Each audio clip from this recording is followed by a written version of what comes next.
Bonjour les amis, bienvenue sur Tu joues ou quoi pour cette nouvelle vidéo. Aujourd'hui c'est le top 3 de juillet, août, septembre, donc du troisième trimestre. Je suis un peu à la bourre, c'est comme ça, et bah c'est pas grave, on s'en fout. Le principal c'est que ça existe et puis que vous puissiez vous dire bah tiens, l'autre il a joué à juillet, août, septembre à ces jeux là, puis il les a kiffés, bah peut-être que je vais peut-être les aimer aussi, et puis que bah voilà, essayez-les. Bon, on se retrouve dans un instant pour le premier jeu, à tout de suite.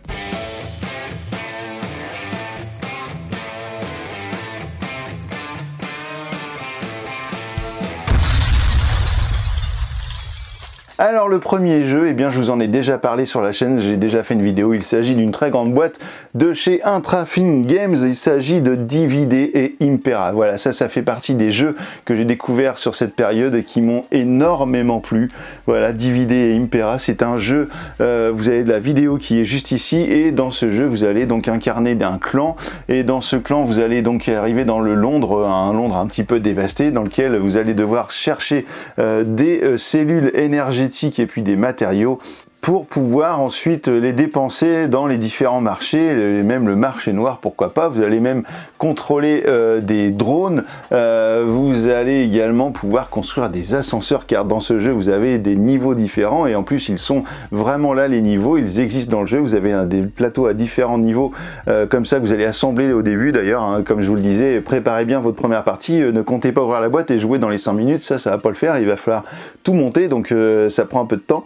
Et puis donc vous allez aussi pouvoir construire des passerelles, etc. Vous allez vraiment, c'est un jeu de majorité, de capture comme ça, de ressources, capture de territoire et réalisation d'objectifs, etc. Ce jeu il est vraiment complet, donc je vous conseille vraiment d'essayer DVD et Impera de chez Ludus Magnus à la base, et donc en français chez Intrafin Games. Voilà, ce jeu là il est pour une durée d'environ 75 minutes pour 14 ans et plus, pour 2 à 4 joueurs, et c'est un jeu de Tomato Battista qui a fait le magnifique jeu qui est juste ici, voilà, ici, le Barrage. Voilà, Barrage, franchement c'est un auteur absolument exceptionnel. Donc DVD et Impera, c'est mon premier jeu.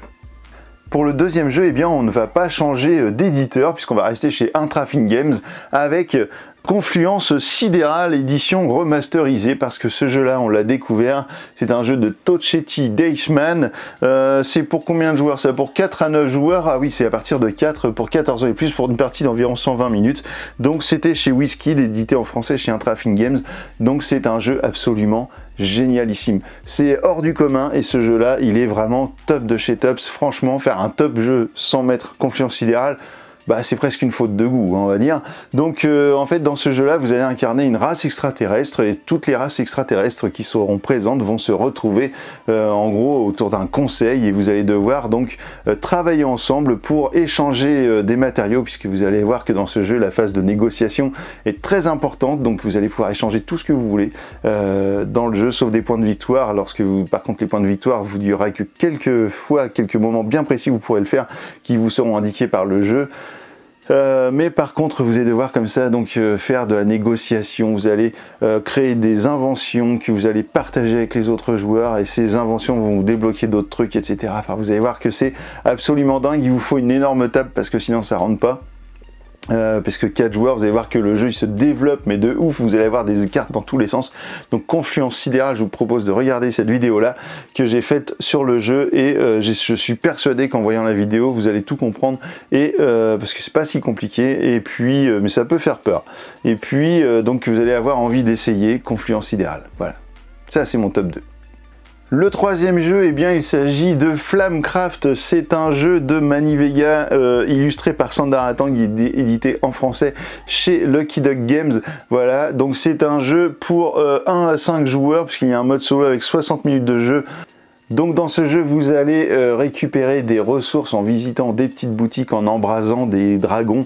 Vous verrez comment vous faites d'ailleurs dans la vidéo que j'ai faite sur ce jeu, qui est disponible juste ici. Et puis vous allez comme ça pouvoir récupérer des enchantements pour marquer des points de réputation qui vont peut-être vous faire gagner la partie au bout d'un moment. Le matériel du jeu est absolument sublime. Vous avez un tapis en néoprène comme plateau de jeu, c'est très original. Et puis vous avez vu, les illustrations sont juste à tomber. Le jeu est très bien, très sympathique. Donc je vous conseille vivement d'essayer Flamecraft pour vous faire votre avis là-dessus, et donc peut-être kiffer ce jeu absolument magnifique. Je voudrais vous parler donc d'un troisième jeu coup de cœur, voilà, c'est mon coup de cœur du trimestre. Ce jeu, je ne l'ai pas avec moi, puisqu'en fait, il est en préparation, voilà, les gens le peaufinent. Il s'agit de Spark Riders 3000 d'Arcada Studio, voilà, qui a fait une campagne Kickstarter réussie, et même vraiment bien réussie, puisqu'en fait, il y a eu plein de stretch goals de débloquer, plein de choses très intéressantes, donc pour la boîte Commander particulièrement, le Commander Pledge qui a vraiment explosé sur le Kickstarter, et donc ça sortira l'année prochaine, mais je vous en ai déjà parlé puisque j'ai pu tester le prototype sur la chaîne et c'est vraiment trop bien avec cette application, avec la musique digne des années 80, et puis voilà, on est vraiment dans un univers particulier. Arcada Studio c'est nous proposer à chaque fois une immersion quand même assez forte. On l'avait vu avec Irune, et puis là avec Spark Riders 3000, et puis bon moi on a testé le prototype, hein, donc on n'avait pas beaucoup de trucs, on n'avait qu'un seul scénario possible, mais on a kiffé, on l'a refait plusieurs fois et c'était vraiment très chouette, donc j'imagine que le jeu final va être vraiment absolument génial. Donc voilà, ça c'est, vous avez la vidéo là qui tourne, et puis vous avez le petit lien aussi pour la mienne. La vidéo règle que j'ai faite dessus à l'occasion du Kickstarter, donc ça va sortir en boutique c'est sûr, et vous allez donc peut-être pouvoir découvrir Spark Riders 3000 chez vous directement, donc ça c'est vraiment un coup de cœur. Et puis donc je vous conseille de vous en procurer une boîte, peut-être en late pledge, s'il y a un late pledge qui est proposé, donc allez-y, foncez, c'est vraiment trop bien. Et ben écoutez, voilà, on se retrouvera pour un autre top bientôt, prochainement. En tout cas, vous pouvez aussi aller voir le top Halloween qui est en ce moment proposé sur la chaîne, qui est juste ici. Et puis, voilà, de toute façon, maintenant que vous savez tout sur ces jeux-là, alors tu joues quoi.